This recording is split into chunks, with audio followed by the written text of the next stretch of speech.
Hey everybody, we're back here working on guitar number 3 and doing a little wiring.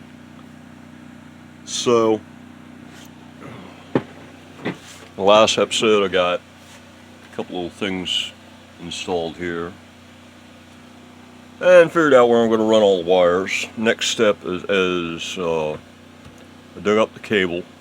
It's great stuff. Buy it in volume and it's real cheap. It's 4-conductor shielded cabling. That's what it looks like on the inside.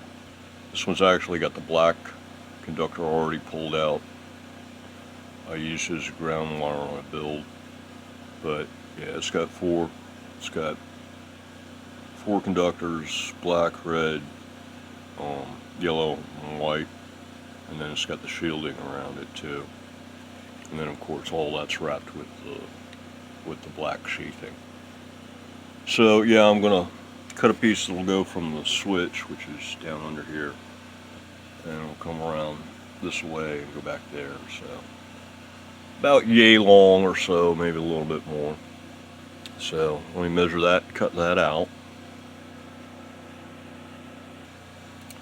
Okay, so here's a piece of wire. It's going to go from the button there down to about here or so, and it's going to go around this way and then around that way. So that should be plenty long enough, and now I got to get the razor blade and cut back the sheathing on both sides and strip it back and all that good stuff. So, back in a minute. Okay, that's one side done. It's I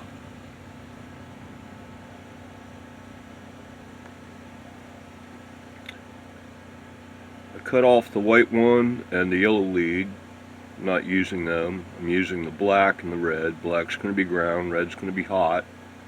And so the black and the shielding are twisted together so that the shielding is grounded.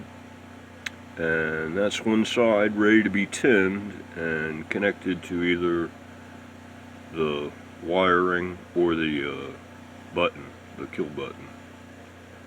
And now it's time to do the other side. So I'll be right back. And there it is, all done, both ends, ready to be soldered up. Okay, made the first connection here. That's wired up the jack positive side here. This is the positive lead, this white one, for the pickup. See if I can get this guy to reach down here in order to wire up the switch. And then that'll leave this one here where I can put the wire that's going to go down to the kill button, which is under here. Okay, I got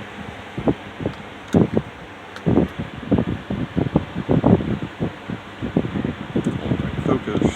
There we go. Yeah, so okay, positive.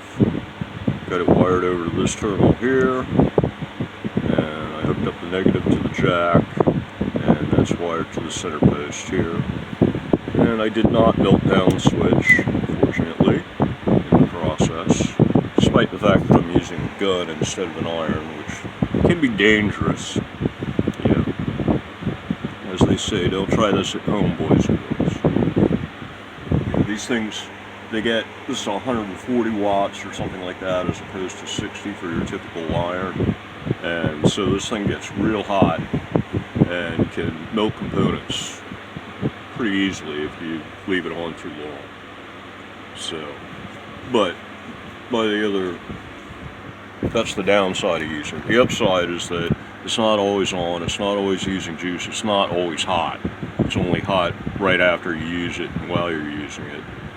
And it does heat up quickly.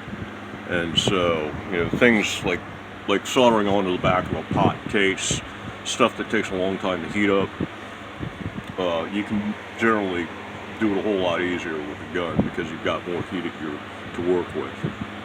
But once again, you know, the flip side of that coin is that you've got more heat to work with, but that also means that you've got more heat to do damage with too. So, okay, so the next thing is the kill button. Okay, I moved the swing bar over to the strap position, and that exposes the back of the kill button here, so I can get at it for wiring.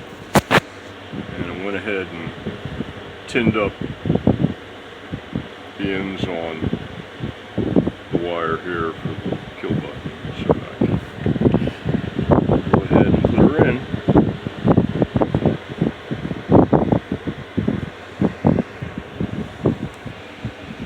Well, there's not a whole lot of room to work with here to try to get that soldering iron in there, or solder gun in. So, as I suspect is going to be the case, looks like the best approach is going to be to actually take this nut off and pop the switch out of the mounting control panel plate here, and wire it up, and then reinstall it back in the plate. So, time to grab the pliers. Okay. There it is. Yeah, got it out. As you can see, now it's time for some very meticulous wiring, soldering. Okay, well, that's one side. Now for the other side.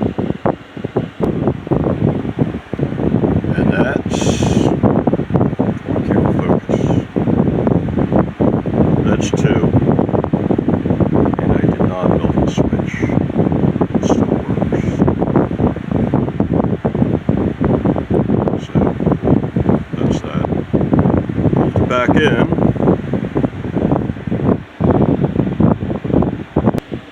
okay, come on camera, focus. Focus.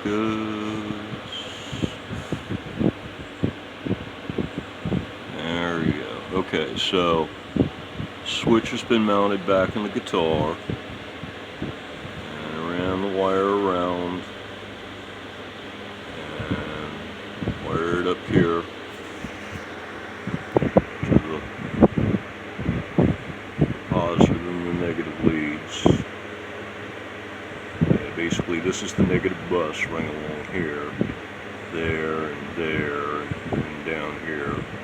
That's the ground wire for the bridge, the claw. And then this other one here, the white, is the white one in the background here. That's the positive bus. And so yeah, here's the kill button wire, and then this wire here, this other little black one, this guy, the cloth pushback, that's the ground wire to the claw, which is underneath the bar at the moment, so you can't really see it under there, but yeah, it's connected to the claw. So yeah, that's it. It's done. All the wiring is in, and I guess the next thing to do is plug it in right quick and make sure that it works. So, let me get an amp. Well, hit a little bit of a snag.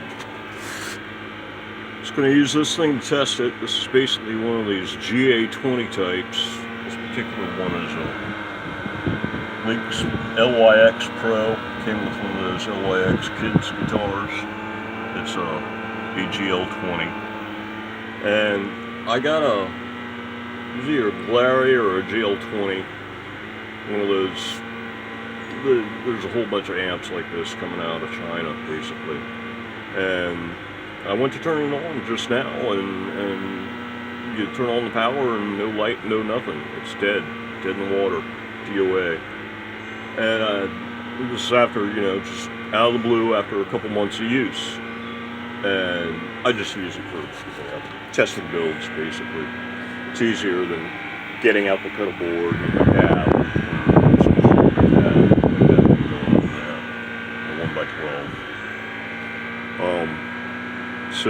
yeah, so this thing just decided to go belly up on me, and I had another one that did the same thing a couple months ago, 2-3 months ago now, I guess, right in the middle of another build. It might have been when I was doing the curved tri-tail tuner, I think, actually, and I was messing around with testing pickups right in the middle of it, the Glary, I think it was Glary, or one of the other companies, begins with a T maybe.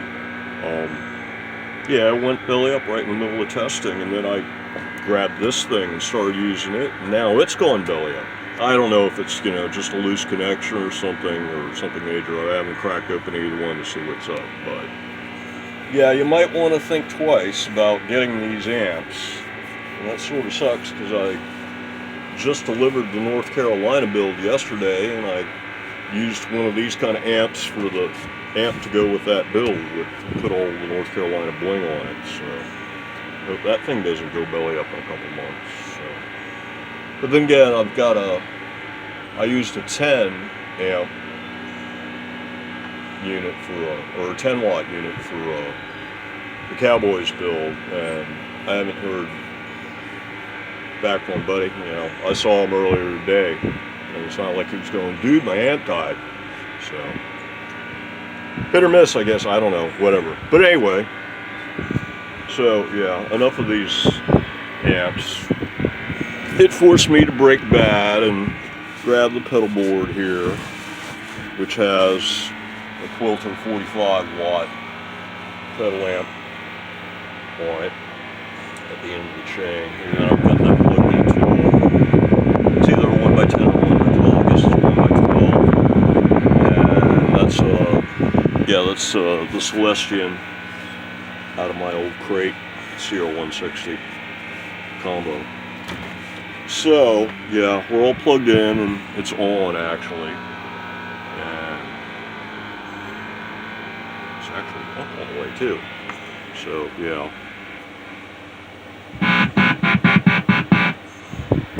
So here we go. Let's see this up.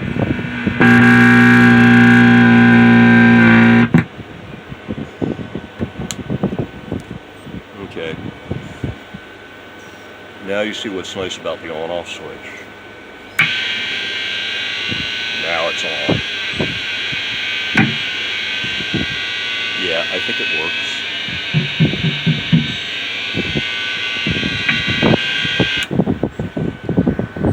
Remember, this thing's cranked up all the way. So, let's see if we can flip it over here.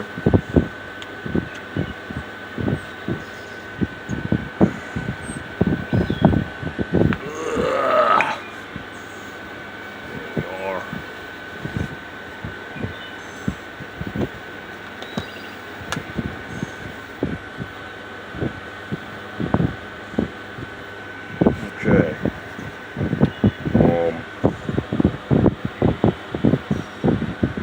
Turn it back on.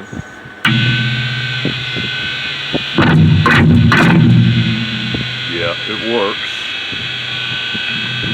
Uh-oh. Kill might not work though. Oh, there it is. Okay, cool. That works. And on-off works.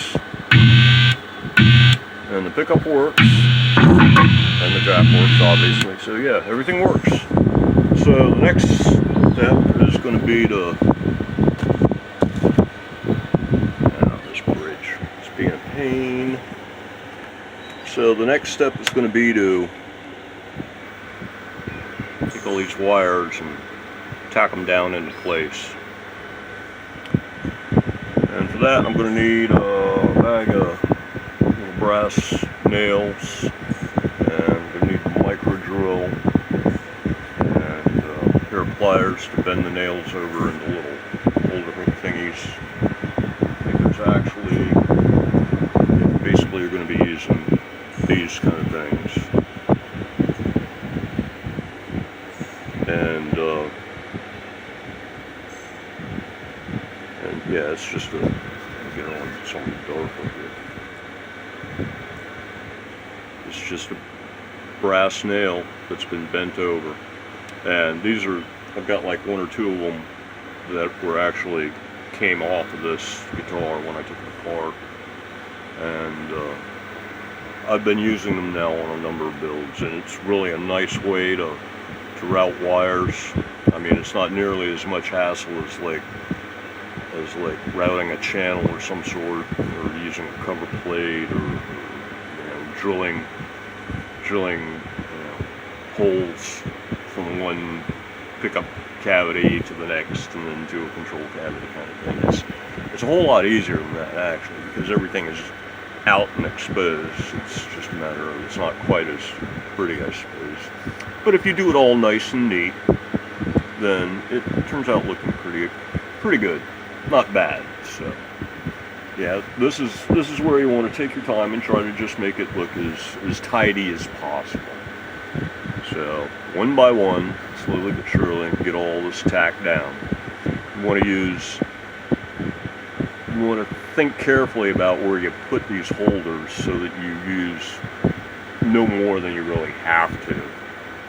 And so in this case, I can probably get away with like maybe one here and one over here, and then maybe one here, and maybe a second one over here to hold the excess chunk. So yeah, that's the next step. Where's my time here? Okay, I'm up to 13 minutes. So, and this is actually, I've had to shoot this video in multiple portions that I'm going to have to splice together later, because people keep calling me when I'm in the middle of shooting a video. They keep calling me on the phone that I'm using to shoot the video. So, and then the camera times out and stuff like this. So I'm going to have to splice it together. It's probably up to 15 or 20 minutes already. I guess I think I'm going to go ahead and stop it here, because I don't know how long this and the 2 or 3 little bits of film that I've shot before this that all gets spliced together. I don't know if that's going to be, I don't want it to be around half an hour or something. So I think I'm going to call this the end of the episode, now that we've got it wired up and working. The electronics are working, tested and confirmed. And the next step will be tacking down the wiring. And then where's my shopping list for my to-do list here? I think the next thing after that is to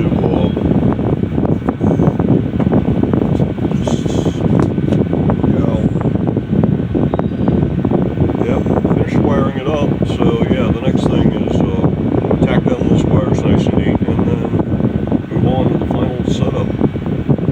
Get that bridge on, string it up, get the springs on and stuff, and tune it up, check intonation. It's got a couple of neck shims. I don't know if I'm going to have to put them back in or not. It's kind of a wait and see proposition. So that's going to be the next episode. So until the next one, everybody, have a good one.